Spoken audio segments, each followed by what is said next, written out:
UGC net paper 2 സൈക്കോളജിയാണ് ഇന്ന് നമ്മൾ discuss ചെയ്യാൻ പോകുന്നത്.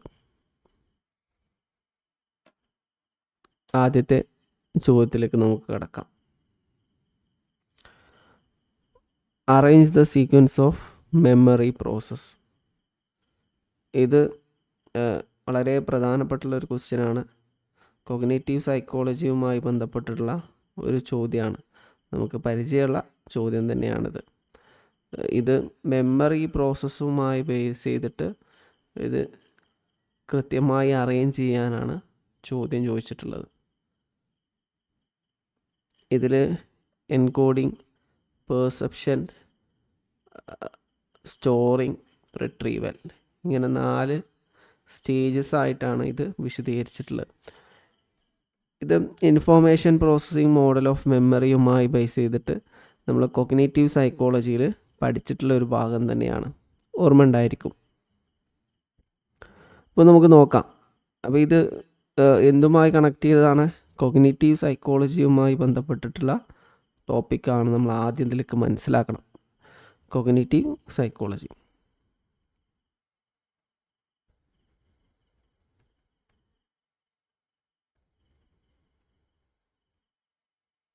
കോഗ്നിറ്റീവ് സൈക്കോളജിയിലെ മെമ്മറി പ്രോസസ്സിംഗ് മോഡൽ അല്ലെങ്കിൽ ഇൻഫോർമേഷൻ പ്രോസസ്സിംഗ് മോഡൽ, അതുകൂടെ ജസ്റ്റ് ഇവിടെ എഴുതി വെക്കാം.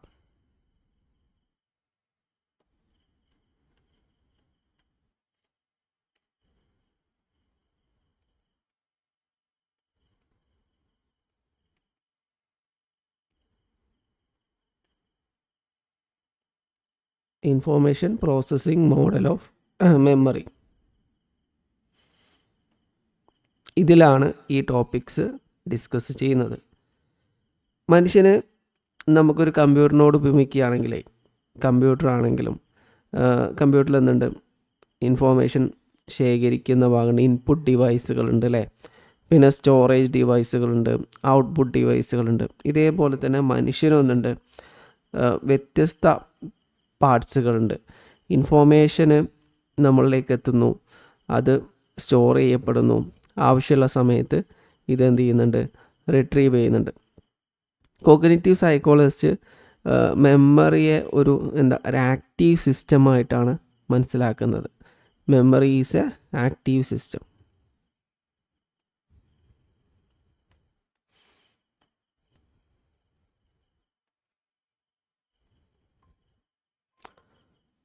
ഇപ്പോൾ നമ്മൾ ഫസ്റ്റ് ക്വസ്റ്റ്യനാണ് ഡിസ്കസ് ചെയ്യുന്നത്. മെമ്മറി പ്രോസസ്സിങ്ങുമായി ബന്ധപ്പെട്ടുള്ള ചോദ്യമാണ് ഡിസ്കസ് ചെയ്യുന്നത്.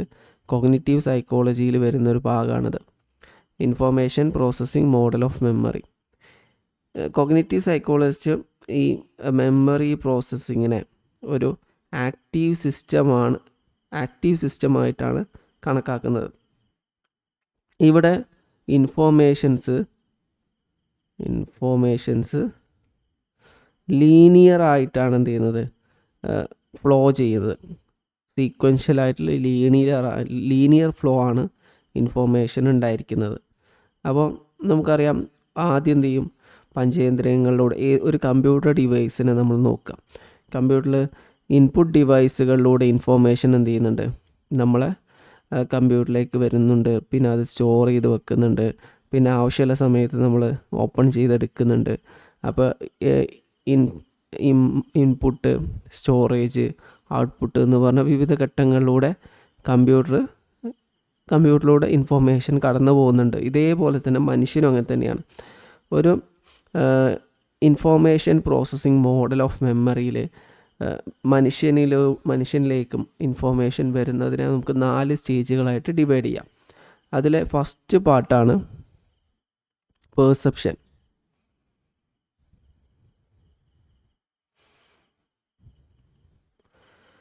ഇത് എൻട്രി വേ ആയിട്ട് നമുക്ക് ഇൻഫോർമേഷൻ നമ്മളെ ഉള്ളിലേക്ക് എൻട്രി ചെയ്യുന്നതിന് ആദ്യത്തെ ഘട്ടത്തെ എന്ന് പറയുന്നത് പെർസെപ്ഷൻ എന്ന് പറയുന്നു. ഇത് നമ്മൾ പഞ്ചേന്ദ്രിയങ്ങളിലൂടെയാണ് ഈ ഇൻഫോർമേഷൻസ് നമ്മുടെ ഉള്ളിലേക്ക് വരുന്നത്. സെൻസസ് അല്ലേ? ഈ സെൻസസ് എന്ന് പറഞ്ഞാൽ ഇപ്പോൾ ഒരുപാട് കാര്യങ്ങൾ വരുന്നുണ്ട് അല്ലേ? സൈറ്റ്, അതുപോലെ തന്നെ ഹിയറിങ്, അതുപോലെ തന്നെ ടച്ച്, അങ്ങനെ അങ്ങനെ ഉണ്ട്, 5 ഉണ്ട് അല്ലേ, എക്സെട്ര എക്സെട്ര എക്സെട്ര. അങ്ങനെ ഇതിലൂടെ എന്ത് ചെയ്യുന്നുണ്ട്, ഇൻഫോർമേഷൻസ് നമ്മളെ ഉള്ളിലേക്ക് എന്ത് ചെയ്യുന്നുണ്ട്, വരുന്നുണ്ട്. അതിന് ഇൻഫോർമേഷൻസിനെ നമ്മൾ എന്ത് ചെയ്യുന്നുണ്ട്, നമ്മളെ ബ്രെയിനിൽ ഇത് ഓർഗനൈസ് ചെയ്ത് വെക്കുന്നുണ്ട്. ബ്രെയിന് ഓർഗനൈസസ് ആൻഡ് ഇൻ്റർപ്രറ്റ്.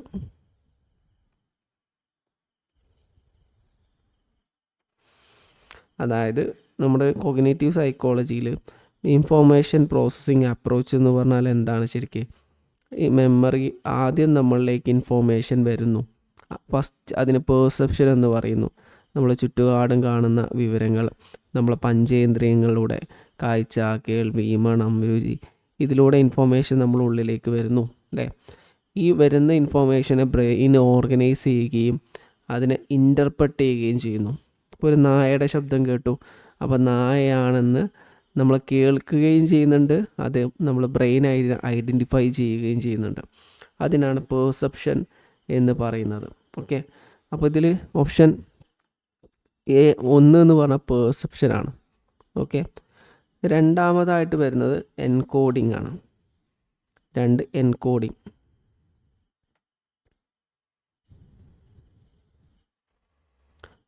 നമ്മൾ കോഗ്നിറ്റീവ് സൈക്കോളജിയിൽ പഠിച്ചിട്ടുള്ള ഭാഗങ്ങൾ തന്നെയാണിത്.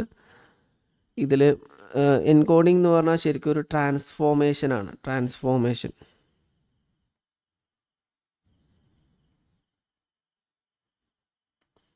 നമ്മൾ ഒരു കാര്യം മനസ്സിലാക്കി കഴിഞ്ഞാൽ അത് നമ്മളെ മെൻ്റൽ കോഡിലേക്ക് അല്ലെങ്കിൽ മെൻ്റൽ ലാംഗ്വേജിലേക്ക് കൺവേർട്ട് ചെയ്യുന്നതിനെ എൻകോഡിംഗ് എന്ന് പറയും. നമുക്കറിയാം, കമ്പ്യൂട്ടർ എടുക്കുകയാണെങ്കിൽ കമ്പ്യൂട്ടറിൽ മലയാള ഭാഷ അല്ലെങ്കിൽ നമ്മുടെ ഭാഷയൊന്നും കമ്പ്യൂട്ടറിന് അറിയില്ല അല്ലേ.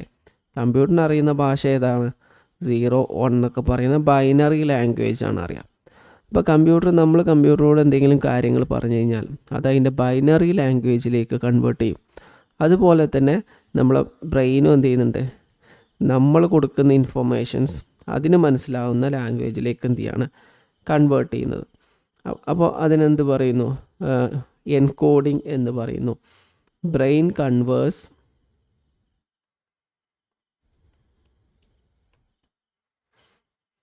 ദ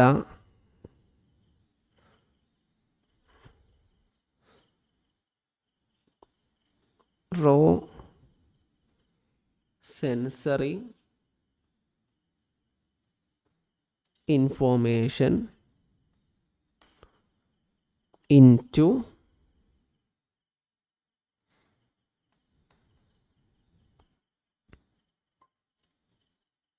a usable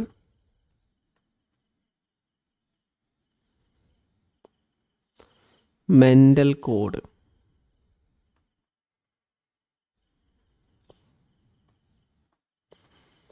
അല്ലെങ്കിൽ ലാംഗ്വേജ്. അതായത് ബ്രെയിനിന് എന്ത് ചെയ്യുന്നുണ്ട്, നമ്മളെ പുറത്തുനിന്ന് വരുന്ന ഈ കാഴ്ച, കേൾവി, മണം, രുചി ഇങ്ങനെയുള്ള ഇൻഫോർമേഷനെ ബ്രെയിൻ എന്ത് ചെയ്യുന്നുണ്ട്, മെൻ്റൽ കോഡുകളായിട്ട് കൺവേർട്ട് ചെയ്യുന്നുണ്ട്. പ്രധാനമായിട്ടും 3 തരത്തിലുള്ള കോഡുകളാണ് നമുക്കറിയാം. ജസ്റ്റ് എഴുതാം.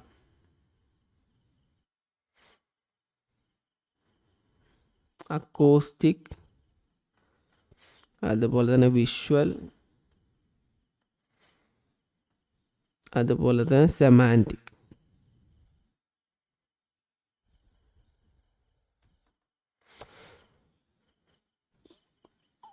ഇത് ആണ് എന്ത് ചെയ്യുന്നത്, നമ്മളെ നെർവസ് സിസ്റ്റം പ്രോസസ്സ് ചെയ്യുന്നത്.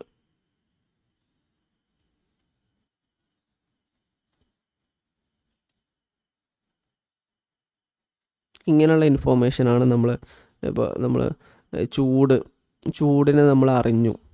ചൂടിനെ അറിഞ്ഞു കഴിഞ്ഞാൽ അത് ആദ്യം എന്ത് ചെയ്യുന്നുണ്ട്, നമ്മളതിന് മനസ്സിലാക്കിയതിന് ശേഷം അത് മെൻ്റൽ കോഡിലേക്ക് കൺവേർട്ട് ചെയ്തിട്ടാണ് തിരിച്ച് നെർവസ് സിസ്റ്റത്തിലൂടെ അതിനുള്ള പ്രതികരണം, കൈ വലിക്കണം, വേദനിക്കുന്നുണ്ട്, ഇത് തിരിച്ചറിയുന്നത്.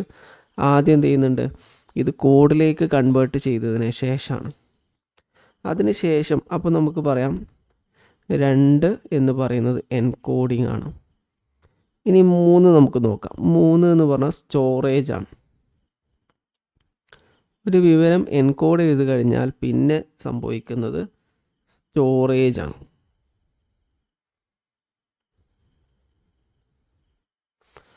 3 സ്റ്റോറേജ്. നമുക്ക് എന്താണ് മെയിൻറ്റെയിൻ ചെയ്യുക നമ്മളെ ബ്രെയിനിലത് ഇൻഫോർമേഷൻ ഒരു നിശ്ചിത പീരീഡ് ഓഫ് ടൈമിലേക്ക് സ്റ്റോർ ചെയ്ത് വെക്കുന്നതിനെയാണ് എന്ത് പറയാം, സ്റ്റോറിങ് എന്ന് പറയാം. അതിന് നമ്മൾ എൻകോഡഡ് ഇൻഫോർമേഷൻ എന്ത് ചെയ്യണം, സ്റ്റോറിങ്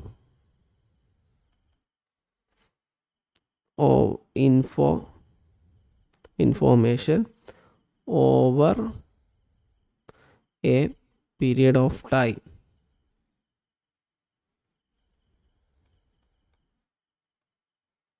ഒരു നിശ്ചിത കാലം വരെ എന്ത് ചെയ്യാണ്, ഇൻഫോർമേഷൻസ് സ്റ്റോർ ചെയ്ത് വെക്കുകയാണ്.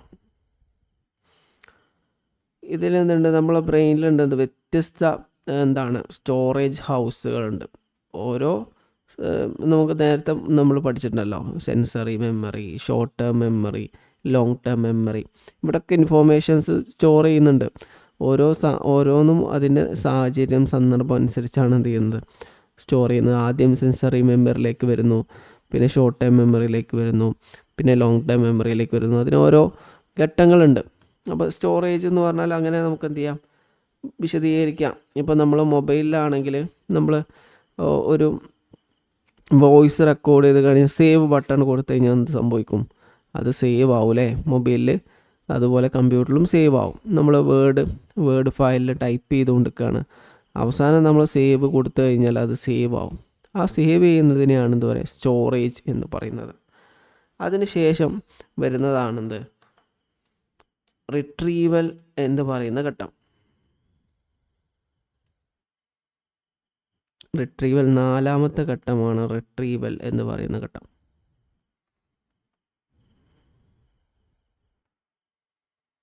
റിട്രീവൽ എന്ന് പറഞ്ഞാൽ നമ്മൾ സേവ് ചെയ്ത വിവരങ്ങളെ നമ്മൾ എന്ത് ചെയ്യാണ്, തിരിച്ചെടുക്കുന്നതിനെയാണ് റിട്രീവൽ എന്ന് പറയാം.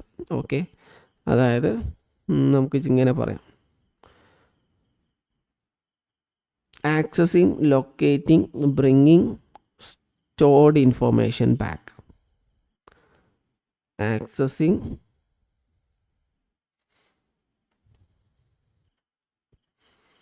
locating and bringing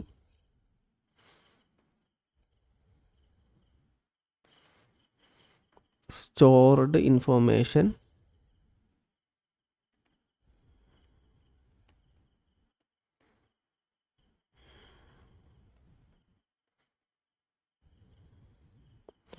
back. അതായത് നമ്മൾ സ്റ്റോർ ചെയ്ത ഇൻഫോർമേഷൻ നമ്മൾ എന്ത് ചെയ്യണം, കോൺഷ്യസ് മൈൻഡിലേക്ക് തിരിച്ചു കൊണ്ടുവരിക. നമ്മൾ സ്റ്റോർ ചെയ്ത കാര്യങ്ങളെല്ലാം നമുക്ക് കോൺഷ്യസ് മൈൻഡിൽ ഓർമ്മ ഉണ്ടാവില്ല. ഇപ്പം നമുക്ക് കറണ്ട്ലി ഒന്നും ഓർമ്മ ഉണ്ടാവില്ല. അത് നമ്മൾ തിരിച്ച് ഓർത്തെടുക്കണതിനെയാണ് എന്ത് പറയാം, റിട്രീവൽ എന്ന് പറയാം. അപ്പോൾ റിട്രീവൽ എന്താണ്, 4ാമത്തെ സ്റ്റേജാണ്. അപ്പോൾ ഇത് നമുക്ക് മനസ്സിലാക്കാം. ആദ്യം ഓപ്ഷൻ ബി ആണ്, പിന്നെ വരുന്നത് ഓപ്ഷൻ എ ആണ്, അത് കഴിഞ്ഞിട്ട് സി ആണ്, ഡി ആണ്. അപ്പോൾ ഇതിൻ്റെ ആൻസർ വരുന്നത് 4ാമത്തെ ആൻസറാണ്. ബി, എ, സി, ഡി എന്നതാണ് ഇതിൻ്റെ ആൻസറായിട്ട് വരുന്നത്. ഇത് പ്രധാനപ്പെട്ടൊരു ചോദ്യമാണ്, നമുക്ക് അറിയുന്ന കാര്യങ്ങളുമാണ്. പക്ഷേ ഇത് പെട്ടെന്ന് നമുക്ക് എന്ത് ചെയ്യാൻ പറ്റില്ല. ഇപ്പോൾ ഇങ്ങനെ പെർസെപ്ഷൻ എന്നൊക്കെ പറഞ്ഞ് വന്നിട്ട് ചിലപ്പോൾ നമുക്ക് ഓർത്തെടുക്കാൻ കഴിയില്ല. അപ്പോൾ അത് ഓർത്തെടുക്കുക, എഴുതുക. അടുത്ത ചോദ്യത്തിലേക്ക് നമുക്ക് കിടക്കാം. അടുത്ത ചോദ്യവും എന്താണ്, കൊഗ്നിറ്റീവ് സൈക്കോളജിയുമായി ബന്ധപ്പെട്ടിട്ടുള്ള ഒരു ചോദ്യം തന്നെയാണ്. എന്താണ്, കൊഗ്നിറ്റീവ് സൈക്കോളജിയിലെ തിയറി ഓഫ് ഫോർഗെറ്റിങ്ങുമായി ബന്ധപ്പെട്ടുള്ള ചോദ്യമാണ്. നമുക്ക് ജസ്റ്റ് എഴുതാം, cognitive psychology theory of forgetting.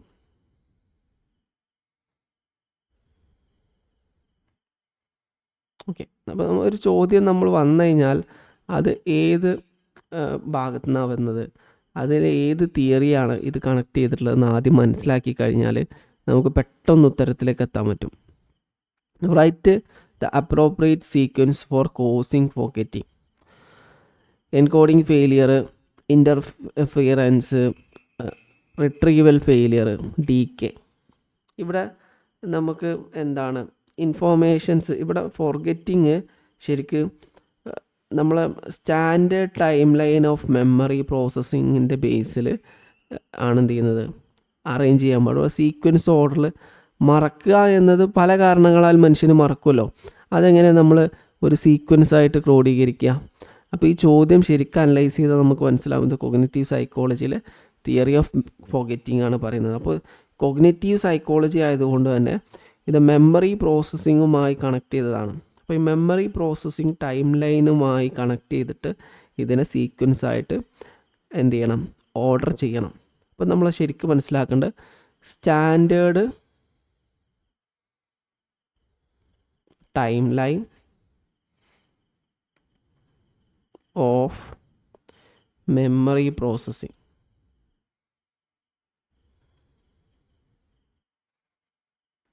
Standard time line of memory processing എന്ന് പറഞ്ഞാൽ നമ്മൾ നേരത്തെ പറഞ്ഞ കാര്യമാണ്. എൻകോഡിങ് കഴിഞ്ഞാൽ സ്റ്റോറേജ്,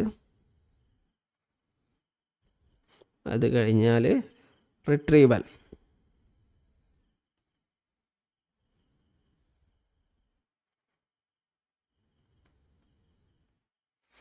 ഇതാണ് standard time line of memory processing എന്ന് പറയുന്നത്. ഇതിൻ്റെ ബേസിലാണ് നമ്മൾ കോസ് ഓഫ് ഫോർഗെറ്റിങ്ങിനെ ഓർഗനൈസ് ചെയ്യാൻ പറഞ്ഞിട്ടുള്ളത്.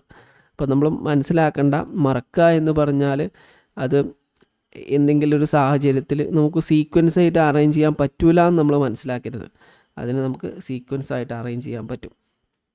അപ്പോൾ നമുക്ക് നോക്കാം, ഓരോന്ന് നോക്കാം. ഫസ്റ്റ് നമുക്ക് നോക്കാം എൻകോഡിങ് ഫെയിലിയർ. അതാണ് ഫസ്റ്റ് വരിക. അതെങ്ങനെയാണ് ഫസ്റ്റ് വന്നത്? ഇത് എൻകോഡിങ്ങുമായി കണക്ട് ചെയ്തതായതുകൊണ്ട് എൻകോഡിങ് ഫെയിലിയർ ഫസ്റ്റ് വരും. ആദ്യം എൻകോഡിങ് ആണല്ലോ ഉണ്ടാവുക. അപ്പോൾ എൻകോഡിങ് ഫെയിലിയർ അതാണ് ഫസ്റ്റ് വരിക.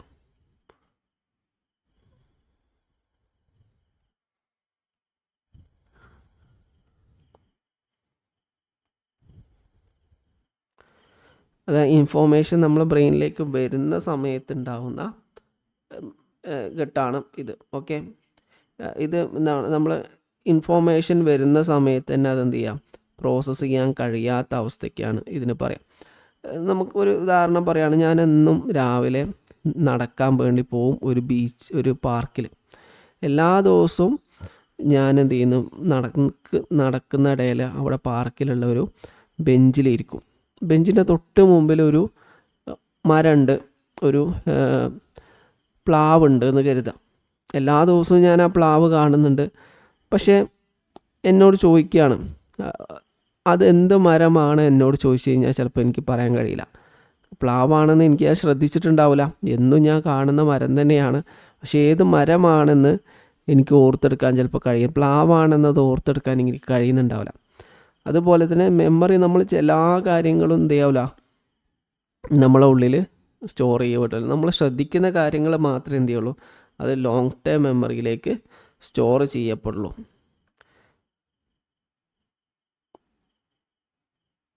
നമ്മൾ ശ്രദ്ധിച്ചാൽ മാത്രം. ലാക്ക് ഓഫ് അറ്റൻഷൻ കാരണം ഉണ്ടാവുന്ന മറവിക്കാണെന്ന് പറയാം, എൻകോഡിങ് ഫെയിലിയർ എന്ന് പറയാം. Happens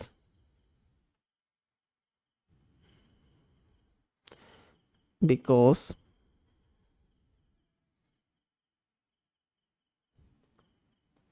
of lack of attention. നമ്മൾ ശ്രദ്ധിക്കുന്നില്ല, അതുകൊണ്ട് എന്ത് ചെയ്യുന്നുണ്ട്, അത് ശ്രദ്ധിക്കുന്നില്ല എന്നുള്ളതുകൊണ്ട് നമ്മളത് മറന്നു പോവാണ്. അതിനെയാണെന്ന് പറയാം എൻകോഡിങ് ഫെയിലിയർ എന്ന് പറയാം. രണ്ടാമത്തത്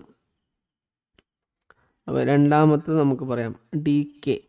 ഡീക്കേ തിയറി, അല്ലെങ്കിൽ നമുക്ക് ഇതിനെ ട്രേസ് ഡീക്കേ എന്നും പറയാം. ഓക്കെ, രണ്ടാമത്തത് ട്രേസ് ഡീക്കേ അല്ലെങ്കിൽ ഡീക്കേ തിയറി.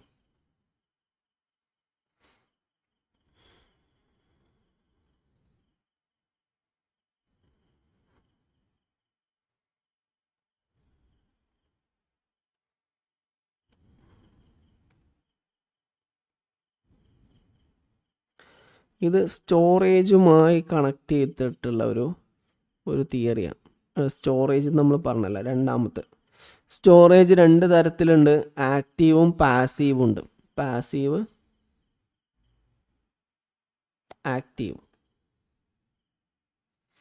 അതിൽ ആക്റ്റീവ് സ്റ്റോറേജ് പാസീവ് സ്റ്റോറേജുമായി കണക്ട് ചെയ്തതാണ് ഡീക്കേ എന്ന് പറയുന്നത്. നമുക്ക് നോക്കാം ഡീക്കേ എന്ന് പറഞ്ഞാൽ എന്താണെന്ന് നോക്കാം.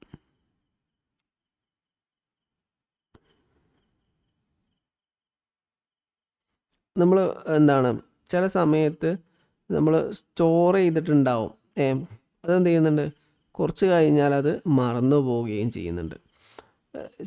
നമ്മൾ ഒരിക്കലും ചില കാര്യങ്ങൾ നമ്മൾ ഓർത്തെടുത്തിട്ടുണ്ടാവും, പക്ഷേ നമ്മൾ മനസ്സിൽ ആക്കി വെച്ചിട്ടുണ്ടാവും, പക്ഷേ നമ്മൾ പിന്നീട് അത് ഓർക്കാത്തത് കാരണം നമ്മൾ എന്ത് ചെയ്യുന്നുണ്ട്, കുറേ കാലം കഴിഞ്ഞാൽ അത് മറന്നു പോകും.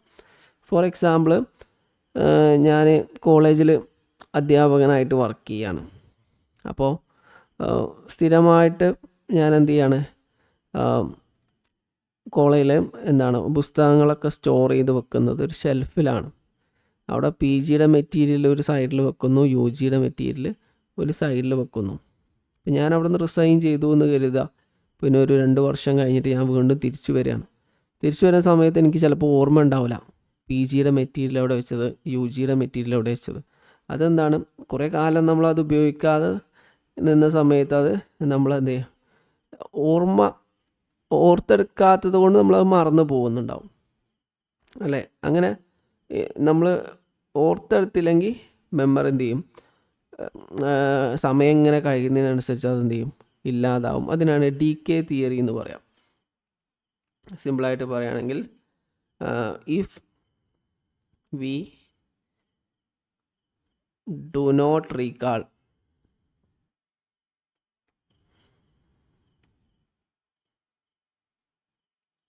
or rehearse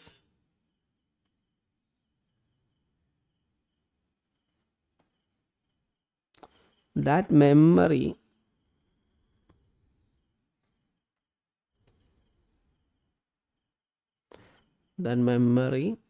as time passes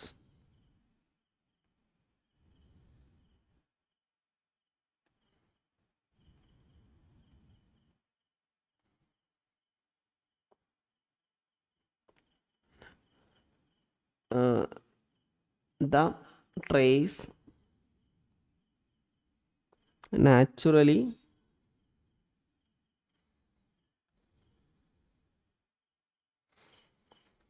fade away.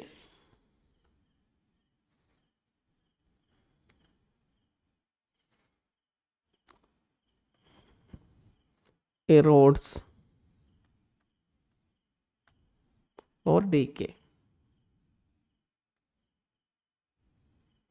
അതായത് നമ്മൾ ഒരു കാര്യം പഠിച്ച് മനസ്സിലാക്കി വെച്ചിട്ടുണ്ട്, പിന്നെ കുറേ കാലം നമ്മളത് ഓർക്കാതിരുന്നു കഴിഞ്ഞാൽ എന്തും സംഭവിക്കും, ഓട്ടോമാറ്റിക്ക് അത് മറന്നു പോകാൻ സാധ്യതയുണ്ട്. അതിനാണ് ഡീക്കേ തിയറി എന്ന് പറയുന്നത്. ഇനി മൂന്നാമതായിട്ട് നമുക്ക് നോക്കാനുള്ളത്, മൂന്നാമത്തത് ഇൻ്റർഫിയറൻസ് തിയറിയാണ്. മൂന്നാമത് ഇൻ്റർഫിയറൻസ്. ഇത് പ്രധാനപ്പെട്ടാണ്. ഇതൊക്കെ ചിലപ്പോൾ ഇത് മാത്രമായിട്ടും ചോദിക്കാറുണ്ട്. ഇൻ്റർഫിയറൻസ് തിയറി മുമ്പൊരിക്കൽ ഇത് മാത്രമായിട്ട് ചോദിച്ചതായിട്ട് കണ്ടിട്ടുണ്ട്. 3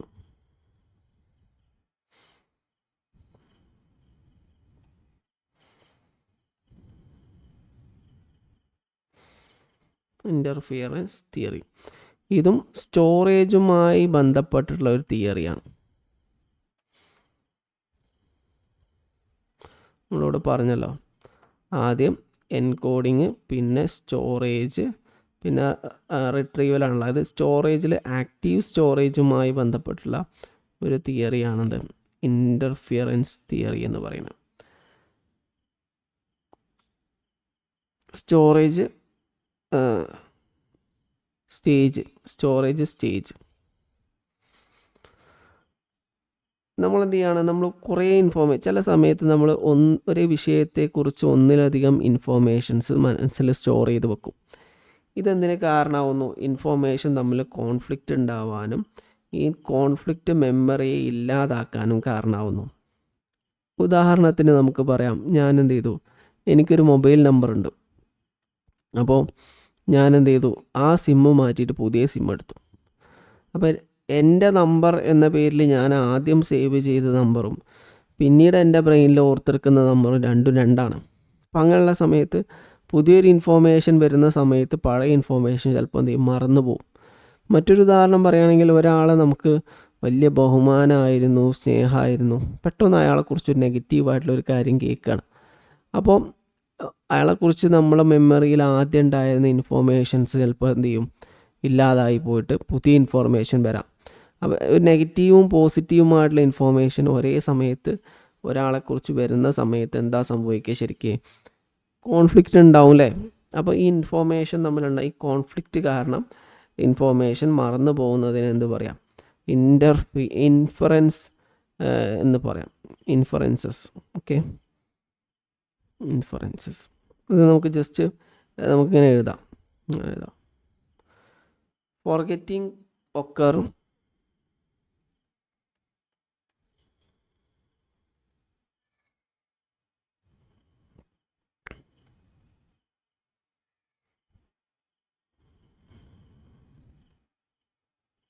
because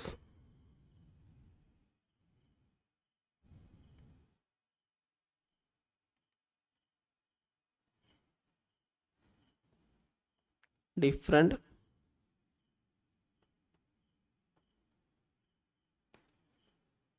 memories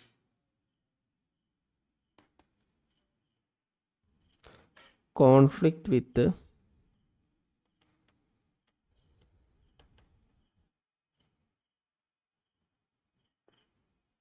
one another.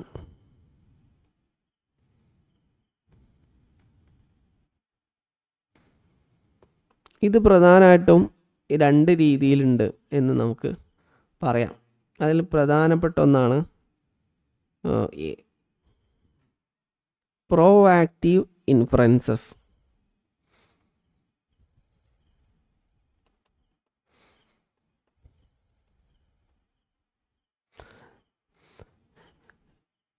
രണ്ടാമതാണ് retro active inferences.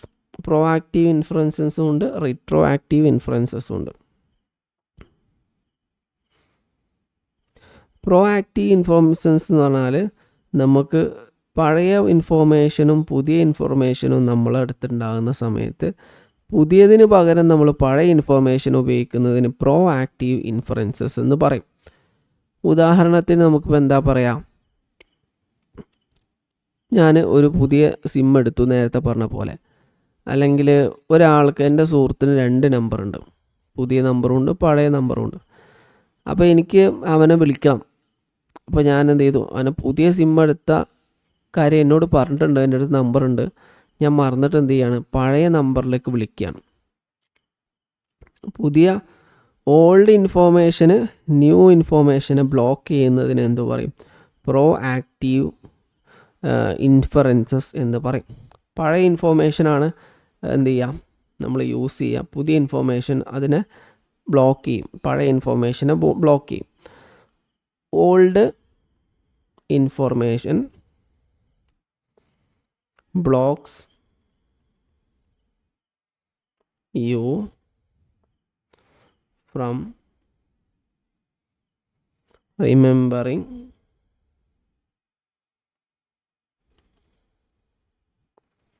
New information.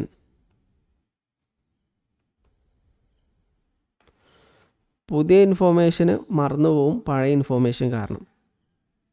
ഇനി അടുത്തതാണ് ബി റെട്രോ ആക്റ്റീവ് ഇൻഫറൻസസ്.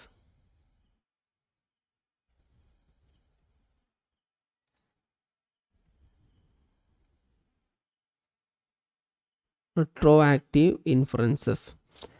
ഇത് സംഭവിക്കുന്നതെന്ന് വെച്ചാൽ നമ്മൾ പുതിയ ഇൻഫോർമേഷൻ കാരണം പഴയ ഇൻഫോർമേഷൻ നമ്മൾ മറന്നു പോകുന്നു. പുതിയൊരു ഭാഷ സംസാരിക്കാൻ നമ്മൾ തുടങ്ങി. ഇപ്പോൾ പഴയ ഭാഷ ചിലപ്പം മറന്നു പോകും. ഫോർ എക്സാമ്പിൾ, ഞാൻ അമേരിക്കയിലേക്ക് പോയി. അമേരിക്കയിൽ ഇംഗ്ലീഷാണല്ലോ സംസാരിക്കുന്നത്, ഇവിടെ ഞാൻ മലയാളത്തിലാണല്ലോ സംസാരിക്കുന്നത്. ഇവിടെ മലയാളത്തിൽ സംസാരിച്ചിരുന്ന ഞാൻ അമേരിക്കയിലേക്ക് പോയി ഒരു 30 വർഷം അവിടെയാണ് ജോലി ചെയ്തത്. പിന്നെ തിരിച്ചു വരുന്ന സമയത്ത് നമ്മൾ ഒരാളോട് സംസാരിക്കുന്ന സമയത്ത് ഓട്ടോമാറ്റിക് എന്ത് ചെയ്യും, പുതിയ ഭാഷ കടന്നു വരും. പഴയ ഭാഷ മറന്നിട്ട് പുതിയ ഭാഷ ഇങ്ങനെ ചിലപ്പോൾ കടന്നു വരാനുള്ള ടെൻഡൻസി കാണിക്കും. പുതിയ ഇൻഫോർമേഷൻ പഴയ ഇൻഫോർമേഷനെ ബാക്കിലേക്ക് പുഷ് ചെയ്യണതിനാണ് എന്ത് പറയാം, റിട്രോ ആക്റ്റീവ് ഇൻഫറൻസസ് എന്ന് പറയാം.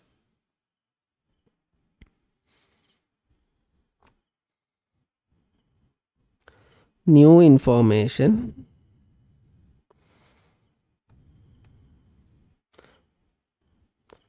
pushes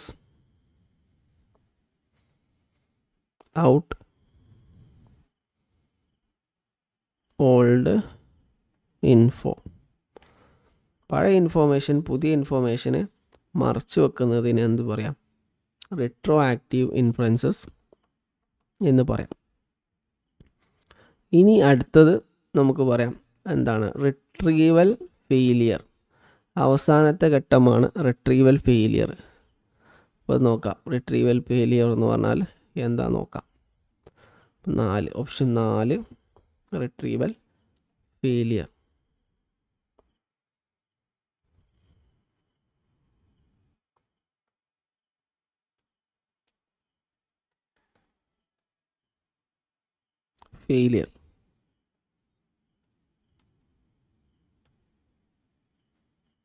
ഫൈനൽ സ്റ്റേജിലുണ്ടാവുന്ന മറന്നു പോകുന്ന സാഹചര്യത്തിനാണ് എന്താ പറയുക, റിട്രീവൽ ഫെയിലിയർ എന്ന് പറയും. നമുക്ക് ചില കാര്യങ്ങൾ നമ്മൾ നന്നായി പഠിച്ചിട്ടുണ്ടാവും, പക്ഷെ നമുക്ക് ഓർത്തെടുക്കാൻ കഴിയില്ല. അതിന് ചിലപ്പോൾ നമ്മളെ നാവിൻ്റെ തുമ്പത്തുണ്ട് ഇൻഫോർമേഷൻ എന്നൊക്കെ പറയും അല്ലേ, പക്ഷെ നമുക്ക് ഓർത്തെടുക്കാൻ കഴിയില്ല. ഇതിനെ എന്ത് പറയും, റിട്രീവൽ ഫെയിലിയർ എന്ന് പറയും. ഓക്കെ, അപ്പോൾ അത് ഓർത്തെടുക്കാൻ കഴിയാത്ത സാഹചര്യത്തെയാണ് എന്ത് പറയാം, ഈ റിട്രീവൽ ഫെയിലിയർ എന്ന് പറയാം. ജസ്റ്റ് നമുക്ക് എങ്ങനെ പറയാം, നമ്മൾ ഇൻഫോർമേഷൻ സക്സസ്ഫുള്ളി എൻകോഡ് ചെയ്തിട്ടുണ്ട്, സ്റ്റോർ ചെയ്തിട്ടുണ്ട്, നമുക്ക് എന്ത് ചെയ്യാൻ പറ്റില്ല, റിട്രീവ് ചെയ്യാൻ കഴിയാത്ത അവസ്ഥ.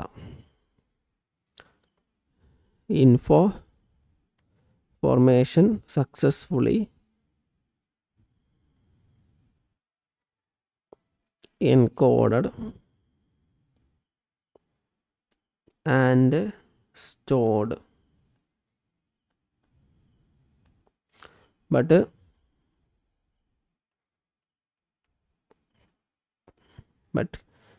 temporarily cannot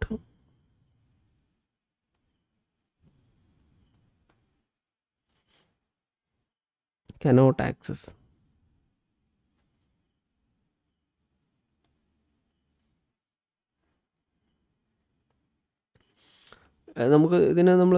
നമുക്ക് പറയാം ടിപ്പ് ഓഫ് ദ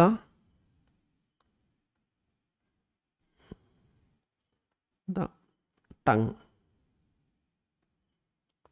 നമ്മൾ നാവിൻ തുമ്പത്തുണ്ട് എന്ന് പറയുന്ന ഒരു ടേം ഉണ്ടല്ലോ, TOT, phenomena. Tip of the tongue phenomena ഇതിന് പറയും.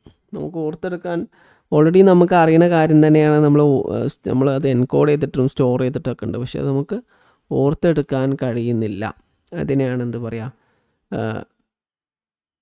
റിട്രീവൽ ഫെയിലിയർ എന്ന് പറയാം.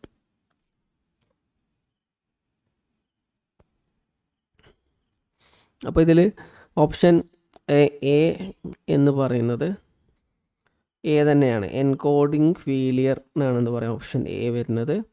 ഓപ്ഷൻ ബി 2 എന്ന് പറയുന്നത് D ആണ്. ഓപ്ഷൻ 3 വരുന്നത് B ആണ്. ഓപ്ഷൻ 4 സിയുമാണ്. ഓക്കെ, ഇത് ചോദിക്കാൻ സാധ്യതയുള്ള പ്രധാനപ്പെട്ട ഒരു ചോദ്യം തന്നെയാണ്. അടുത്ത ചോദ്യത്തിലേക്ക് നമുക്ക് പോവാം. അടുത്ത ചോദ്യം സൈബർ ബുള്ളിങ്ങുമായി ബന്ധപ്പെട്ടുള്ള ഒരു ചോദ്യമാണ്. സൈബർ സൈക്കോളജിയുമായി ബന്ധപ്പെട്ടുള്ള ഒരു ചോദ്യമാണ്. സൈബർ ബുള്ളിങ്, അതിൻ്റെ കാരണങ്ങൾ, അങ്ങനെയുള്ള കാര്യങ്ങൾ. ഓക്കെ, നമുക്ക് നോക്കാം. ഇത് എന്താണ് സൈബർ സൈക്കോളജി.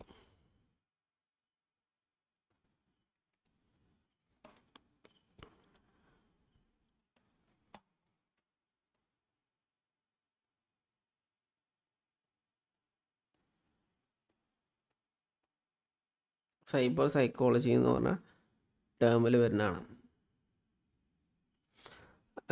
ഇതിൽ മെയിനായിട്ട് ചർച്ച ചെയ്യുന്ന ഒരു ടേമാണ് developmental dynamics of cyber bullying.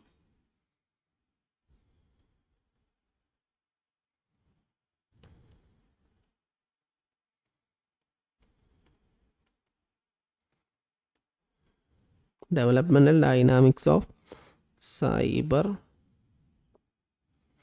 Bullying.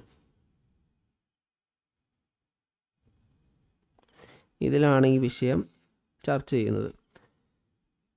ഒരു സൈബർ ബുള്ളിങ്ങും അതിൻ്റെ ആഫ്റ്റർ എഫക്റ്റും എന്താണ്, ക്യാരക്ടറിസ്റ്റിക്സും ഓർഡറിൽ പ്ലേസ് ചെയ്യുക എന്നാണ്, സീക്വൻസ് ആയിട്ട് പ്ലേസ് ചെയ്യുക എന്നാണ് ചോദ്യത്തിൽ പറയുന്നത്. Anonymity of embolden perpetrator, increased risk of depression and anxiety in victim, 24/7 accessibility and difficulty in escaping harassment, potential for long-term psychological trauma. ഇതിനെ നമ്മൾ ഓർഡറിൽ പ്ലേസ് ചെയ്യുകയാണ് വേണ്ടത്. ഓക്കെ, ഇത് ശരിക്കും ഒരു കോസ് ആൻഡ് എഫക്റ്റ് റിലേഷൻഷിപ്പിൻ്റെ ബേസിലാണ്, കോസ് ആൻഡ് എഫക്റ്റ് ചെയിൻ റിയാക്ഷൻ്റെ ബേസിലാണ് നമ്മൾ എന്ത് ചെയ്യേണ്ടത്, ഓർഡറിൽ പ്ലേസ് ചെയ്യേണ്ടത്. Cause effect chain reaction.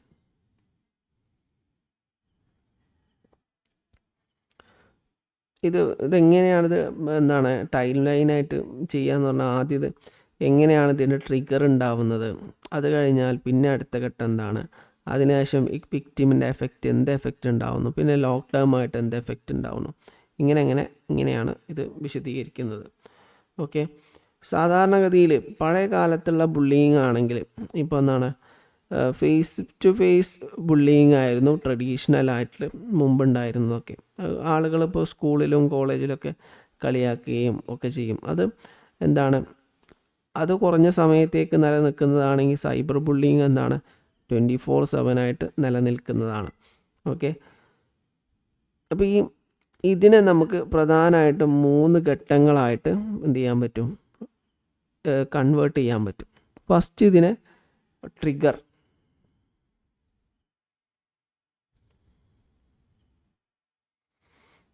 അത് കഴിഞ്ഞിട്ട് ട്രിഗർ എന്ന് പറഞ്ഞാൽ കോസ്, അത് കഴിഞ്ഞ് ഇമ്മീഡിയറ്റ് എഫക്റ്റ്, അത് കഴിഞ്ഞാൽ ലോങ് ടേം ഇമ്പാക്റ്റ്.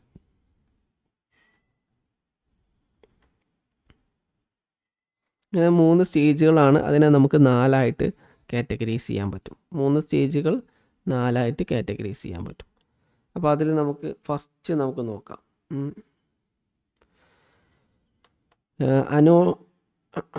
എഴുതാം. 1 അനോണിമിറ്റി,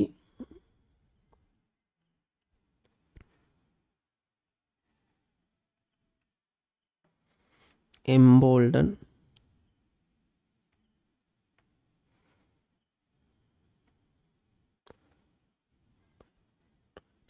പെർപെട്രേറ്റർ.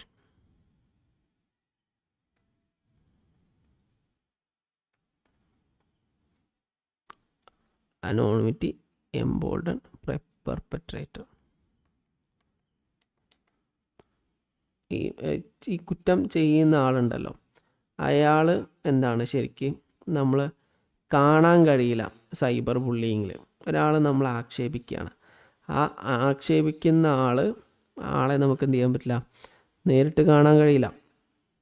ഒരു ട്രഡീഷണൽ ബുള്ളിങ് ആണെങ്കിൽ ഒരാൾ നമ്മളെ കളിയാക്കുന്ന സമയത്ത് അയാൾ നമ്മളെ മുമ്പിലുണ്ടാവും, അപ്പോൾ നമ്മൾ അയാളെ ഐഡൻറ്റിഫൈ ചെയ്യും. അനോണിമിറ്റി, എൻബോൾഡൺ, പെർപ്പട്രേറ്റർ എന്ന് പറഞ്ഞാൽ ഈ പെർപ്പട്രേറ്ററിനെ നമുക്ക് എന്ത് ചെയ്യാൻ പറ്റില്ല, ഒരിക്കലും ഐഡൻറ്റിഫൈ ചെയ്യാൻ പറ്റില്ല. ഇതുമായി ബന്ധപ്പെട്ട ഒരു തിയറി ഉണ്ട്. സോളർ, ജോൺ സോളറിൻ്റെ ഒരു തിയറി ഉണ്ട്, നമുക്ക് നോക്കാം. Online disinhibition effect.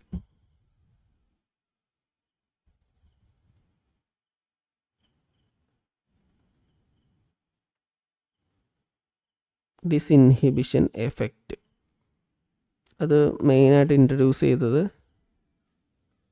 എന്താണ്, ജോൺ സോളർ എന്ന് പറഞ്ഞ ആളാണ്. സോളർ, ഇദ്ദേഹമാണ് ഇത് ഇൻട്രൊഡ്യൂസ് ചെയ്തത്. ഇത് പറയുന്നത് വെച്ചാൽ ആളുകൾ എന്ത് ചെയ്യുന്നുണ്ട്, അവരുടെ എന്താണ് ഫേക്കായിട്ടുള്ള യൂസർ നെയിം, ഫേക്കായിട്ടുള്ള പ്രൊഫൈല് സ്ക്രീനിൻ്റെ ബേസിൽ മറഞ്ഞു നിന്നുകൊണ്ട് ആളുകൾ സംസാരിക്കുന്നു. അപ്പോൾ നേരിട്ട് സംസാരിക്കുമ്പോൾ ഉണ്ടാവുന്ന കുറേ കാര്യങ്ങൾ ഇല്ലാതാവുകയാണ് ചെയ്യുക. ഇപ്പോൾ എനിക്കൊരാളോട് നല്ല വെറുപ്പാണ്, അയാളോട് എനിക്ക് നേരിട്ട് പ്രകടിപ്പിക്കാൻ വലിയ പ്രയാസമായിരിക്കും. പക്ഷെ ഞാനൊരു ഫേക്ക് പ്രൊഫൈൽ ഉണ്ടാക്കിയിട്ട് ഫേസ്ബുക്കിൽ കയറിയിട്ട് അയാളെ എനിക്ക് ധൈര്യമാണ് അയാളെ എന്തും പറയാം, കാരണം ഞാൻ ആരാന്ന് അയാൾക്ക് അറിയുന്നില്ല. അപ്പോൾ നമുക്കൊരു ഫേക്ക് പ്രൊഫൈലിൻ്റെ യൂസർ നെയിം പാസ്വേഡിൻ്റെ ബാക്കിൽ നമ്മളെ എന്ത് ചെയ്യുന്നുണ്ട്, നമ്മളെ ഹൈഡ് ചെയ്ത് കഴിഞ്ഞാൽ നമ്മൾ ഐഡൻറ്റിറ്റി ലോസ് ആവും.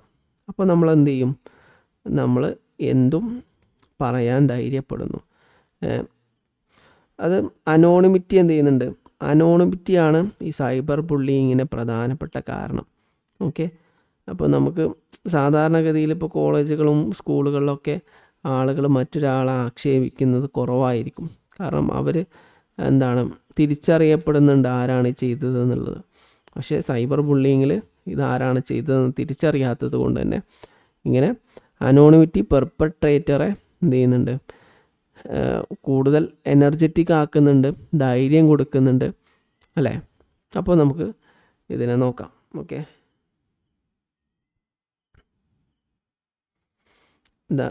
അനോണിമിറ്റി ജസ്റ്റ് നമുക്കിങ്ങനെ പറയാം. Because people can hide behind username,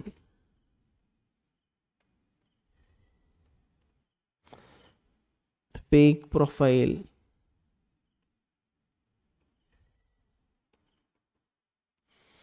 അതുപോലെ തന്നെ സ്ക്രീൻ.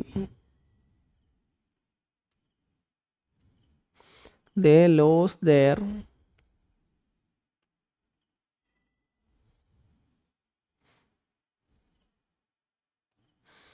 ഐഡൻറ്റിറ്റി അല്ലെങ്കിൽ social inhibition.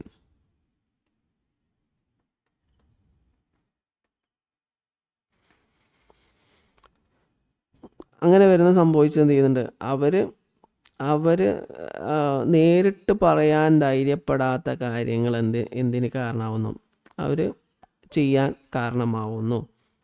They say and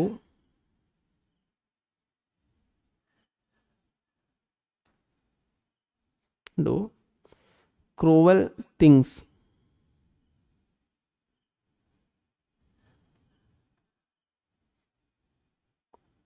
online that they would never dare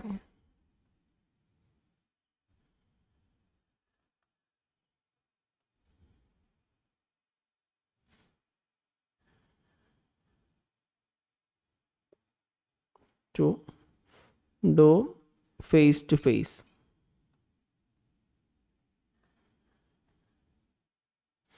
അതായത് നേരിട്ട് പറയാൻ ധൈര്യപ്പെടാത്ത കാര്യങ്ങൾ എന്ത് ചെയ്യും, ഈ ഓൺലൈൻ ത്രൂ നമ്മൾ സംസാരിക്കും.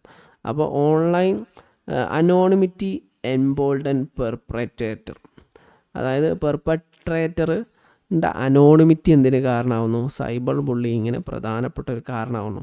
അപ്പോൾ അതാണ് അതിൻ്റെ ട്രിഗർ വരുന്നത്, തുടക്കം അല്ലേ. സ്റ്റാർട്ടിങ് സൈബർ ബുള്ളിങ് ഉണ്ടാവാനുള്ള കാരണം ഈ പറയുന്ന ആൾ ഹിഡൻ ആണ്, ആളുകളുടെ മുമ്പിൽ പ്രത്യക്ഷപ്പെട്ട് നിൽക്കുന്ന ആളല്ല. അത് ആണ് പ്രധാനപ്പെട്ട ഒരു കാരണം. ഇനി രണ്ടാമത്തെ സ്റ്റേജിലേക്ക് നമുക്ക് പോവുകയാണെങ്കിൽ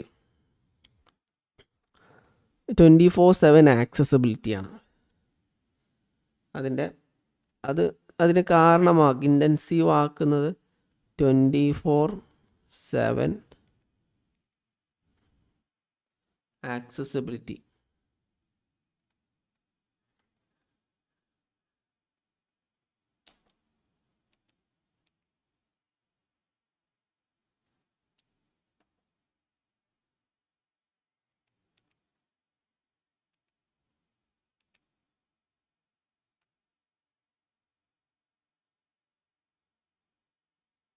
Accessibility and difficulty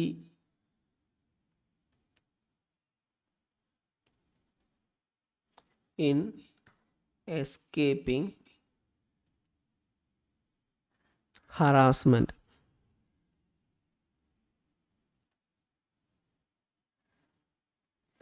അല്ലേ? കാരണം നമുക്ക് നേരിട്ട് ഒരാളാണെങ്കിൽ നമുക്ക് അയാളിൽ നിന്ന് എസ്കേപ്പ് ചെയ്യാൻ പറ്റും. ഒരാൾ നമ്മുടെ പൊതു ആളുകൾക്കിടയിൽ അപമാനിക്കുകയാണെങ്കിൽ നമുക്ക് അവിടെ നിന്ന് ഓടി രക്ഷപ്പെടാനോ അവിടെ നിന്ന് മാറാനോ ഒക്കെ സാധിക്കും. പക്ഷെ ഓൺലൈൻ അങ്ങനെയല്ല. ഓൺലൈൻ എന്ന് പറഞ്ഞാൽ നമ്മൾ 24/7 അതിൻ്റെ ഭാഗമാണ്. സ്മാർട്ട് ഫോൺ നമ്മളെ കയ്യിലുണ്ട്. അപ്പോൾ നമുക്ക് 24 മണിക്കൂറും അത് ആക്സസ് ആയതുകൊണ്ട് തന്നെ നമ്മൾ എന്ത് ചെയ്യുന്നുണ്ട്, അതിൽ നിന്ന് എസ്കേപ്പ് ചെയ്യാൻ കഴിയില്ല എന്നുള്ളതാണ് രണ്ടാമത്തെ പ്രധാനപ്പെട്ട കാരണം. ട്രഡീഷണൽ ബുള്ളിങ് ആണെങ്കിൽ നമുക്ക് ആ പ്രദേശത്ത് നിന്ന് മാറിയാൽ എന്ത് ചെയ്യും, ഇത് എന്തുണ്ടാവും, ആക്സസ് ചെയ്യാൻ പറ്റും. പക്ഷേ ഇത് പെർമനൻ്റ് ആണ് അല്ലേ, പെർമനൻ്റ്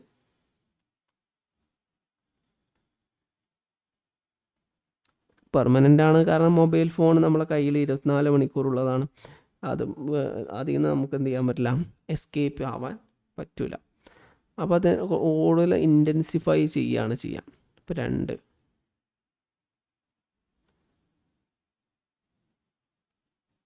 ഇനി നമുക്ക് മൂന്നാമത്തേതിലേക്ക് പോവാം. അതെന്തിന് കാരണം, അതിൻ്റെ എഫക്റ്റ്, അതിൻ്റെ ഇമ്മീഡിയറ്റ് എഫക്റ്റ്. നമ്മൾ ഇപ്പോൾ ട്രിഗർ പറഞ്ഞു അല്ലേ, ട്രിഗർ ഓൾറെഡി പറഞ്ഞു കഴിഞ്ഞു. ഇനി ഇമ്മീഡിയറ്റ് എഫക്റ്റ് നോക്കാം. ഇമ്മീഡിയറ്റ് എഫക്റ്റ് ഇതാ ക്വസ്റ്റ്യനിൽ നോക്കാം. Increased risk of depression and anxiety in victim. അത് ഡിപ്രഷനിലേക്കുള്ള സാധ്യത കൂടുതൽ ആക്കുന്നു. ഇപ്പോൾ നമുക്ക് എഴുതാം മൂന്നാമത്തത്. ഇപ്പോൾ ഇവിടെ 2 നമ്മൾ എഴുതിയത്. മൂന്നാമത്തത് ഇൻക്രീസ്ഡ് റിസ്ക്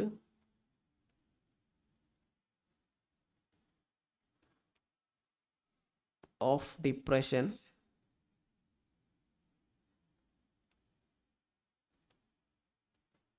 ആൻഡ് ആങ്സൈറ്റി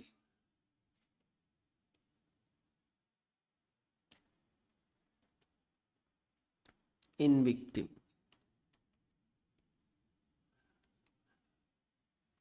ഇതാണ് ഇമ്മീഡിയറ്റ് ട്രിഗർ.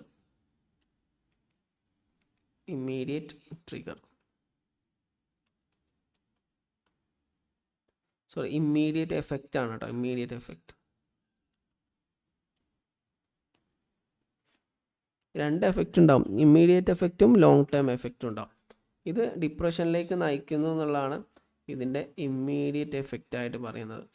ഇത് എന്താണ്, ഒരാൾ നമ്മളെ 24 hours നമ്മൾ ഹരാസ് ചെയ്യുന്ന സമയത്ത് അത് നമ്മൾ ഡിപ്രഷനിലേക്കും ആങ്സൈറ്റിയിലേക്കും നയിക്കും. ഇനി അത് കഴിഞ്ഞാൽ long term effect 4. Long term effect എന്താണ്? Long term effect potential long term psychological trauma.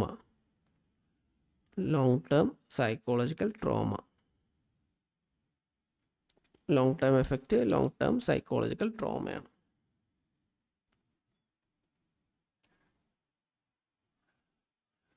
Potential for long term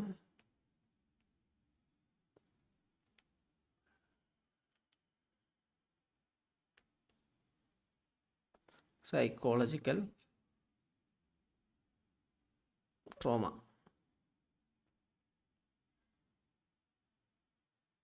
ഇതാണ് ഇതിൻ്റെ ലോങ് ടേം എഫക്റ്റായിട്ട്, ഫൈനൽ ഔട്ട്കം അല്ലെങ്കിൽ ലോങ് ടേം എഫക്റ്റായിട്ട് കണക്കാക്കുന്നത്.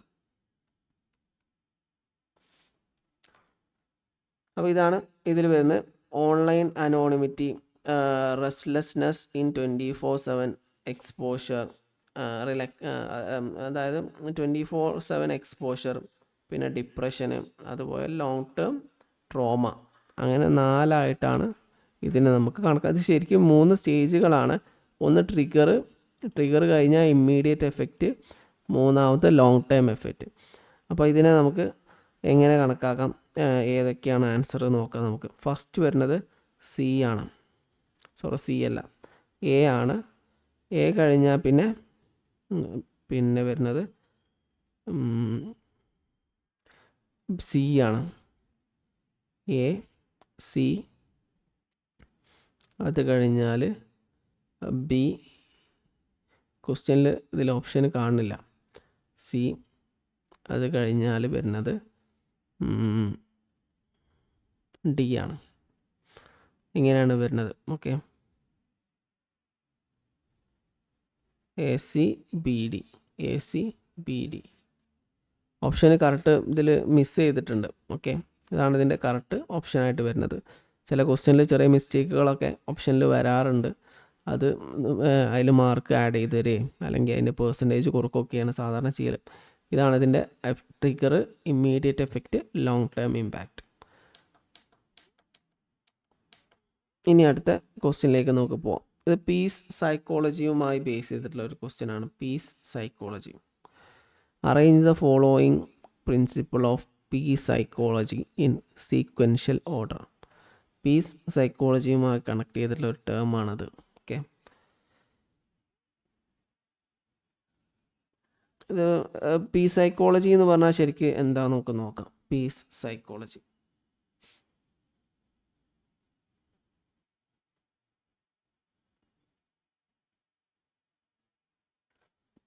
പീസ് സൈക്കോളജി എന്ന് പറഞ്ഞാൽ ഒരു സൈക്കോളജീൻ്റെ ഒരു സബ് ഫീൽഡാണ്. ഇത് ഫോക്കസ് ചെയ്യുന്നത് on the prevention of violence,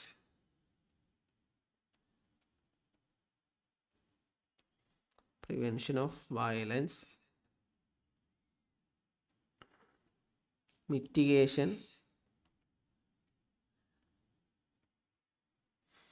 of conflict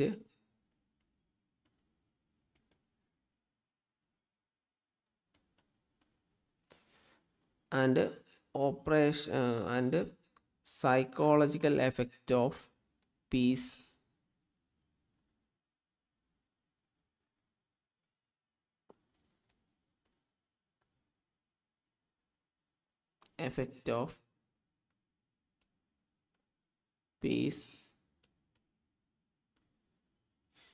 building initiative. അതായത് എന്താണ് പീസ് സൈക്കോളജി എന്ന് പറഞ്ഞാൽ വയലൻസിനെ പ്രിവെൻറ്റ് ചെയ്യുക, കോൺഫ്ലിക്റ്റ് കുറയ്ക്കുക, അങ്ങനെ പീസ് ഡെവലപ്പ് ചെയ്യുക, ഇതൊക്കെ ഫോക്കസ് ചെയ്യുന്നിട്ടുള്ളൊരു പാർട്ടാണ്. ഓക്കെ, ഇതിൽ മെയിനായിട്ട് 4 കോമ്പണൻറ്റുകളായിട്ട് നമുക്കിതിനെ പഠിക്കാനുണ്ട്. ഓക്കെ, നമുക്ക് നോക്കാം, ഈ ക്വസ്റ്റ്യൻ നോക്കാം. ഇവിടെ നമുക്ക് എന്താണ് 4 ഓപ്ഷൻസാണ് കൊണ്ടുവന്നിട്ടുള്ളത്. അപ്പോൾ ഇതിനെ 4 ഘട്ടങ്ങളായിട്ട് നമുക്ക് ഇത് നോക്കാം. നമുക്ക് ആദ്യം ഈ പീസ് സൈക്കോളജിയുടെ 2 ടൈപ്പ് ഓഫ് പീസ് ഉണ്ട്, ടൈപ്സ് ഓഫ് പീസ്. ആദ്യം നമുക്കത് നോക്കാം. Type of peace. സമാധാനത്തെ നമുക്ക് പ്രധാനമായിട്ടും 2ആയിട്ട് വേർതിരിക്കും. Piece psychology സമാധാനത്തെ 2ആയിട്ട് വേർതിരിക്കുന്നുണ്ട്. ഇത് ഈ കൺസെപ്റ്റ് ഡെവലപ്പ് ചെയ്തത് സോഷ്യോളജിസ്റ്റ് ആയിട്ടുള്ള ജൊഹാൻ ഗാൾട്ടൺ എന്ന് പറഞ്ഞ ആളാണ്. ടൈപ്പ് ഓഫ് പീസ് അതിൽ ഒന്നാണ് നെഗറ്റീവ് പീസ്.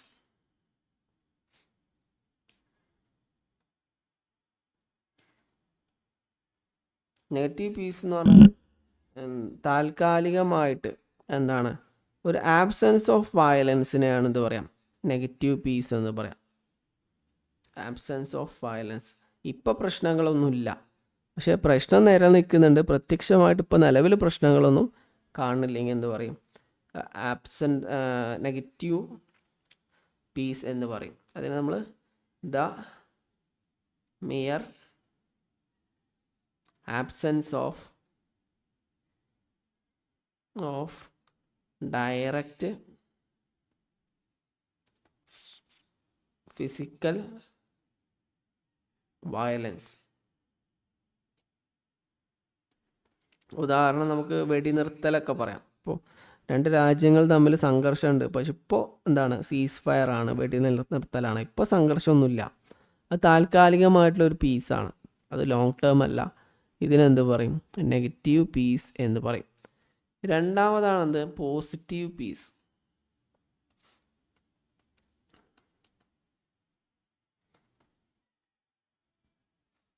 പോസിറ്റീവ് പീസ് എന്ന് പറഞ്ഞാൽ പൂർണ്ണമായിട്ടും ഒരു സംഘർഷമില്ലാത്ത അവസ്ഥയ്ക്കാണ് എന്ത് പറയാം? പോസിറ്റീവ് പീസ് എന്ന് പറയാം.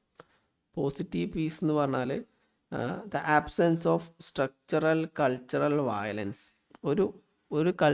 ഒരു വയലൻസോ ഒന്നുമില്ലാത്ത സാഹചര്യം. The absence of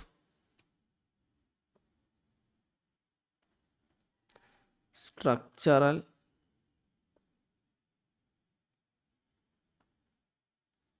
and cultural violence leading to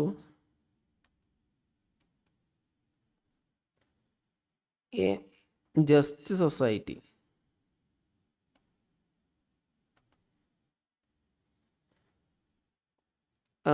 അവിടെ എന്തൊക്കെ ഉണ്ടാവും? ഇക്വിറ്റി ഉണ്ടാവും, ഹാർമണി ഉണ്ടാവും, ഹ്യൂമൻ റൈറ്റ്സ് ഉണ്ടാവും.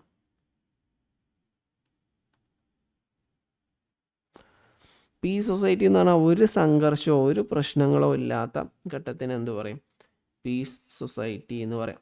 ഓക്കെ, ഇനി നമുക്ക് ഒരു പ്രശ്നത്തിൽ ഒരു സൊസൈറ്റിയിൽ ഒരു പീസ് എങ്ങനെ കൊണ്ടുവരാം എന്നതിൻ്റെ അടിസ്ഥാനത്തിൽ നമുക്ക് ഇതിനെ 4 സീക്വൻസ് ആയിട്ട് നമുക്ക് ഡിവൈഡ് ചെയ്യാം. ഓക്കെ, അപ്പോൾ നമുക്ക് എന്താണ് നോക്കാം, ഈ ഓപ്ഷൻ നോക്കാം. ക്വസ്റ്റ്യൻ എന്താണ്? Arrange the following core principles of peace psychology in sequential manner. അപ്പോൾ ഇതിൽ ഫസ്റ്റ് വരുന്നത് understanding the psychological root of violence. ആദ്യം ഒരു സ്ഥലത്ത് സംഘർഷം ഉണ്ടെങ്കിൽ അതിൻ്റെ കാരണം കണ്ടെത്തുക എന്നുള്ളതാണ് ഫസ്റ്റ് സ്റ്റേജ്, അല്ലേ? Understanding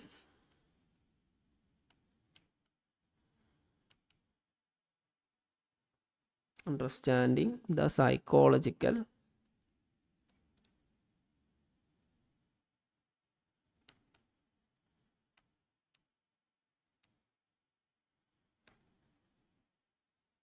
root of violence. അത് പ്രധാനപ്പെട്ട കാരണം, ഫസ്റ്റ് കാരണം കണ്ടെത്തുക എന്നുള്ളതാണ്. അപ്പോൾ ഓരോ പ്രദേശത്തുണ്ടാവും ഓരോ കാരണങ്ങളുണ്ടാവും.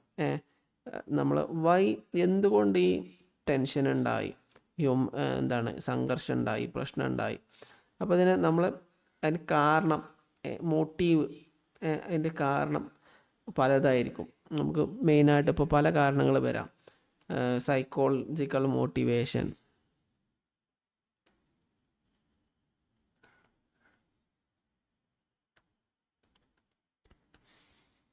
ഡീഹ്യൂമനൈസേഷൻ,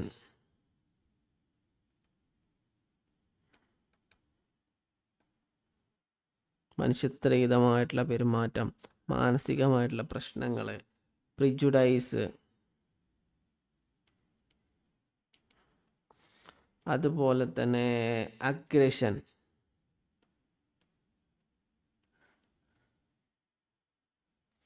ഇതൊക്കെ ഇതിൽ വരുന്ന തന്നെയാണ്. അപ്പോൾ ഈ 4 കാരണങ്ങളാൽ എന്തുണ്ടാവും? വയലൻസ് ഉണ്ടാവും. അപ്പോൾ ഇത് പ്രധാനപ്പെട്ടൊരു കാരണമാണ്. അപ്പോൾ ഇത് നമ്മൾ എന്ത് ചെയ്യണം? ഇതുണ്ടെങ്കിൽ എന്തുണ്ടാവും? റൂട്ട് കോസ് എന്താണ്, ശരിക്കും അതിൻ്റെ കാരണം എന്താണ്, ഈ വയലൻസ് ഉണ്ടാവാനുള്ള കാരണം എന്താണെന്ന് ഐഡൻറ്റിഫൈ ചെയ്താൽ ഫസ്റ്റ് സ്റ്റേജായി. ഇനി അടുത്ത stage conflict resolution and reconciliation. Conflict resolution and reconciliation, ഇത് 2. കോൺഫ്ലിക്റ്റ് റിസൊല്യൂഷൻ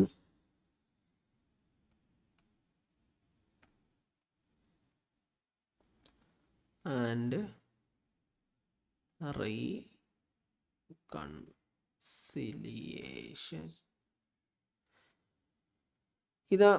ഇതെന്ന് പറഞ്ഞാൽ ഇതിന് ഇമ്മീഡിയറ്റ് ആയിട്ടുള്ള ഇൻ്റർവെൻഷൻ സ്റ്റേജാണത്, അല്ലേ? നമുക്ക് പെട്ടെന്ന് എന്താണ് ഇതിനൊരു ആദ്യമായിട്ട് ഒരു പ്രശ്നം നമ്മളെ മുമ്പിൽ വന്നാൽ അതിൻ്റെ ഇൻ്റർവെൻഷനാണ് ഇമ്മീഡിയറ്റ് ഇൻ്റർവെൻഷൻ സ്റ്റേജ് എന്ന് പറയുന്നത്. ഓക്കെ, ഇമ്മീഡിയറ്റ്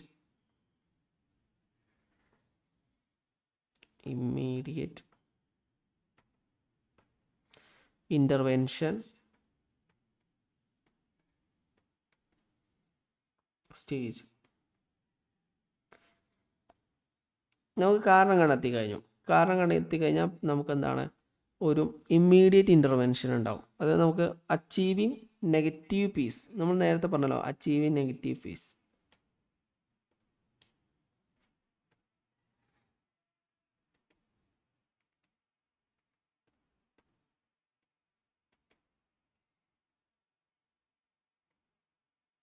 ഇപ്പോൾ 2 രാജ്യങ്ങൾ തമ്മിൽ സംഘർഷമുണ്ട്. അപ്പോൾ പെട്ടെന്ന് നമുക്കതിനൊരു പരിഹാരം കണ്ടെത്താൻ കഴിയില്ല. ഇപ്പോൾ ഇറാനും അമേരിക്കയും തമ്മിൽ യുദ്ധം നടക്കുകയാണ്. അപ്പോൾ പെട്ടെന്ന് അതിന് പ്രശ്നം ഇമ്മീഡിയറ്റ് ആയിട്ടുള്ള ഒരു ഇൻ്റർവെൻഷൻ എന്ന് പറഞ്ഞാൽ ആ 2 രാജ്യങ്ങളും തമ്മിൽ ഒരു സീസ് ഫയർ എഗ്രിമെൻറ്റ്, വെടിനിർത്തൽ കരാർ ഒപ്പുവെക്കണം. താൽക്കാലികമായിട്ടുള്ള ഒരു പരിഹാരമാണ്, അല്ലേ? അതിനുശേഷം നമുക്ക് വേറെ സൊല്യൂഷൻ ഉണ്ട്, ലോങ് ടേം സൊല്യൂഷൻ പിന്നെയാണ്. ആദ്യം നമ്മൾ ഇമ്മീഡിയറ്റ് ആയിട്ടുള്ള ഒരു ഇൻ്റർവെൻഷൻ സ്റ്റേജാണ് ചെയ്യുക. അപ്പോൾ 2 രാജ്യങ്ങളും തമ്മിൽ എന്താണ്, താൽക്കാലികമായിട്ട് മീഡിയേഷൻ, നെഗോഷിയേഷനിലൂടെയൊക്കെയാണ് ഇത് സംഭവിക്കുന്നത്. പ്രധാനമായിട്ടും എങ്ങനെയാണ് നോക്കാം. ഒന്ന് മീഡിയേഷൻ,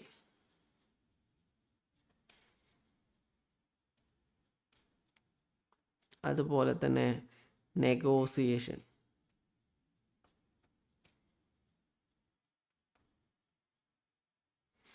അതുപോലെ തന്നെ ഓപ്പൺ ഡയലോഗ്.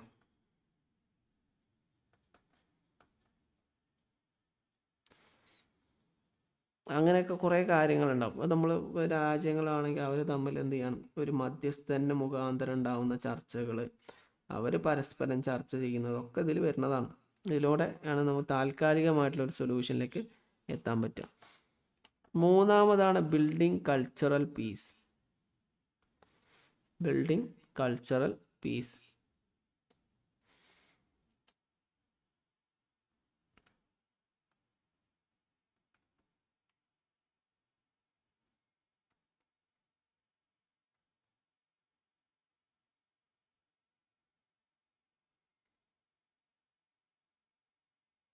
ഇത് എന്താണ്, സ്ട്രക്ചറൽ ട്രാൻസ്ഫോർമേഷൻ ഫേസാണ്. ഇവിടെ നമ്മൾ എന്ത് ചെയ്യണം, ഈ കോൺഫ്ലിക്റ്റ് എന്താണ്, നമ്മൾ ആക്റ്റീവായിട്ടുള്ള ഈ സംഘർഷം ഒഴിവാക്കിയിട്ട് പുതിയ വാല്യൂസൊക്കെ ഇൻട്രൊഡ്യൂസ് ചെയ്യാം. കമ്മ്യൂണിറ്റി എന്ത് ചെയ്യാം, ഒരു പുതിയ മൈൻഡ് സെറ്റ് കൊണ്ടുവരാം, പുതിയ culture, establish new values.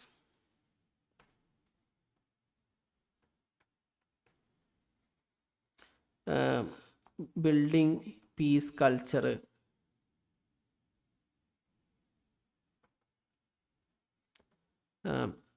Culture of peace. ഇതൊക്കെ നമുക്ക് എങ്ങനെയൊക്കെ ചെയ്യാം? നമുക്ക് പല രീതിയിൽ എഡ്യൂക്കേഷണൽ റീസ്ട്രക്ചറിൽ ചെയ്യാം. റീസ്ട്രക്ചറിങ്,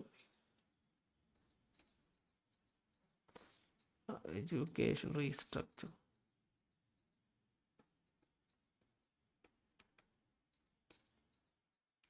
വിദ്യാഭ്യാസത്തിൽ ചേഞ്ച് കൊണ്ടുവരാം. കമ്മ്യൂണിറ്റി ഡയലോഗ്,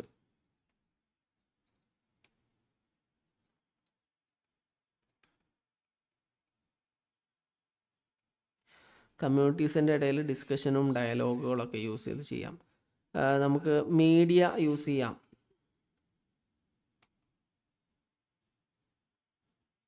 അതുപോലെ തന്നെ ടോളറൻസ് പഠിപ്പിക്കാം.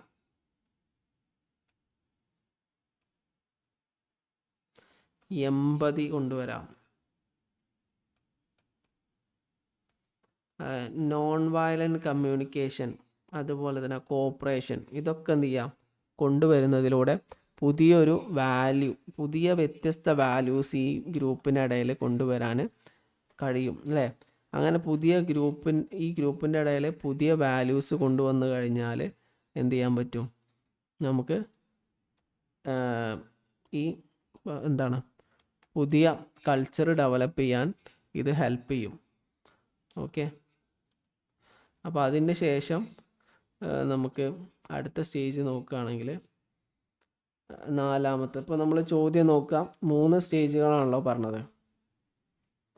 അതിൽ ഫസ്റ്റ് സ്റ്റേജാണ്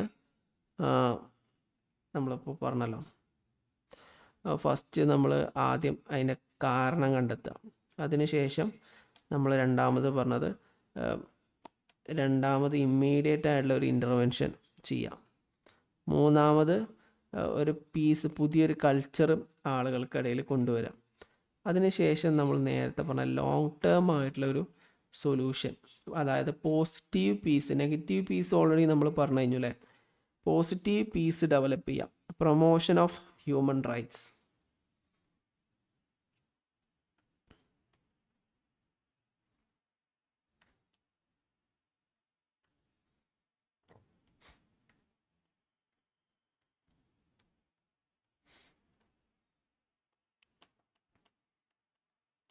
ഇപ്പം നമ്മൾ നാലാമത്തതാണ് പ്രൊമോഷൻ ഓഫ് ഹ്യൂമൻ റൈറ്റ്സ്. ഇതിൻ്റെ പ്രൊമോഷൻ ഓഫ് ഹ്യൂമൻ റൈറ്റ്സ് കൊണ്ട് ഉദ്ദേശിക്കുന്നത് എന്താണെന്ന് വെച്ചാൽ ലോങ് ടേം ആയിട്ടുള്ള solution. Long term solution,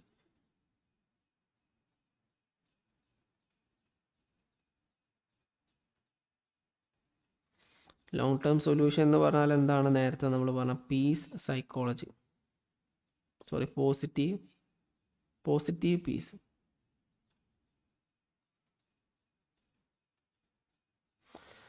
long term ആയിട്ട് സൊസൈറ്റിയിൽ എന്ത് ചെയ്യാം, ഒരു കൾച്ചർ കൊണ്ടുവരാം. അപ്പോൾ അതെങ്ങനെയാണ് ശരിക്കും കൊണ്ടുവരാം, പല രീതിയിലൂടെ കൊണ്ടുവരാൻ പറ്റും. ഒന്ന്, ജസ്റ്റിസ് ഇൻസ്റ്റിറ്റ്യൂഷണലൈസ് ചെയ്യാം.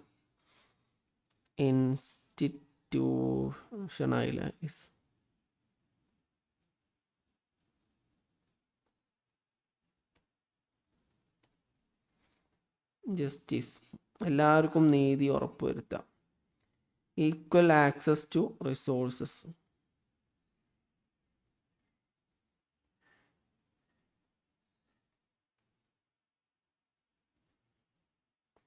അതുപോലെ തന്നെ എല്ലാവർക്കും ലീഗൽ സേഫ്റ്റി കൊടുക്കുക. Legal safe guard.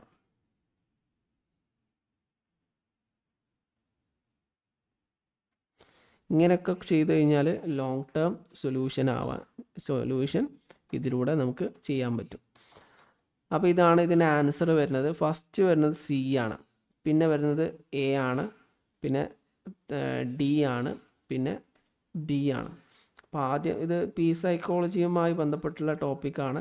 അതിൽ നമ്മൾ പറഞ്ഞ കൺസെപ്റ്റുകളൊക്കെ മനസ്സിലാക്കണം. എന്താ പീസ് സൈക്കോളജി എന്ന് പറഞ്ഞാൽ ചിലപ്പോൾ ചോദ്യം വന്നേക്കാം. അതുപോലെ തന്നെ നെഗറ്റീവ് പീസ് എന്ന് പറഞ്ഞാൽ എന്താണ്, പോസിറ്റീവ് പീസ് എന്ന് പറഞ്ഞാൽ എന്താണ്. അപ്പോൾ ഇതിനെ 3 സ്റ്റേജുകളായിട്ട് നമ്മൾ പറഞ്ഞല്ലോ. ആദ്യം പ്രശ്നം കണ്ടെത്തുക, പിന്നെ ഷോർട്ട് ടേം ആയിട്ടുള്ള ഒരു പരിഹാരം, ലോങ് ടേം ആയിട്ട് പരിഹാരം, പിന്നെ അതിൻ്റെ ഇടയിൽ നമുക്ക് പുതിയ കൾച്ചറൽ വാല്യൂസ് ഇൻട്രൊഡ്യൂസ് ചെയ്യാനും വരുന്നുണ്ട്. അപ്പോൾ ഇതൊക്കെയാണ് ഇതിൽ വരുന്നത്. ഇത്രയാണ് ഇന്ന് നമുക്ക് ഡിസ്കസ് ചെയ്യാനുള്ളത്. ഇന്ന് നമ്മൾ ഡിസ്കസ് ചെയ്തതെല്ലാം പ്രധാനപ്പെട്ട ഭാഗങ്ങൾ തന്നെയാണ്. നന്നായി നോക്കുക. മാത്രമല്ല നിങ്ങൾ പരമാവധി പ്രീവിയസ് ഇയർ ക്വസ്റ്റ്യൻ പേപ്പറുകൾ അനലൈസ് ചെയ്ത് നോക്കുക. ഏതെങ്കിലും ചോദ്യങ്ങളുടെ ഡൗട്ട് ഉണ്ടെങ്കിൽ എന്നെ ഒന്ന് മെസ്സേജ് അയച്ചാൽ മതി. എൻ്റെ സമയം അനുസരിച്ച് ഞാൻ എന്ത് ചെയ്യാം, അതിന് ആൻസർ നിങ്ങൾക്ക് പറഞ്ഞുതരാം. പരമാവധി previous year question paper already നമ്മൾ അപ്ലോഡ് ചെയ്തിട്ടുണ്ട്. മാത്രമല്ല നിങ്ങൾക്ക് ഇഷ്ടം പോലെ അവൈലബിൾ ആണല്ലോ നമ്മളെ സൈറ്റിൽ, ഒഫീഷ്യൽ സൈറ്റിൽ തന്നെ ഇഷ്ടം പോലെ അവൈലബിൾ ആണ്. മാത്രമല്ല മറ്റൊരുപാട് സൈറ്റുകളുണ്ട്. അപ്പോൾ അതിലൊക്കെ നമുക്ക് ആൻസർ കീ അടക്കം വിശദമായിട്ട് അവൈലബിൾ ആണ്. അപ്പോൾ നിങ്ങൾക്ക് റിസോഴ്സസ് ഇഷ്ടം പോലെയാണ്. ഇനി എന്തെങ്കിലും ടോപ്പിക്സ് നമുക്ക് അറിയില്ലെങ്കിൽ എവിടെയെങ്കിലും ജസ്റ്റ് ഗൂഗിൾ ചെയ്ത് നോക്കിക്കഴിഞ്ഞാൽ അതിന് ആൻസറും വിശദമായിട്ട് നമുക്ക് കിട്ടും. അപ്പോൾ ഇത് പഠിക്കുന്ന സമയത്ത് ഇതേപോലെ ഡീറ്റെയിൽ ആയിട്ട് റിസർച്ച് ചെയ്ത് പഠിക്കാം.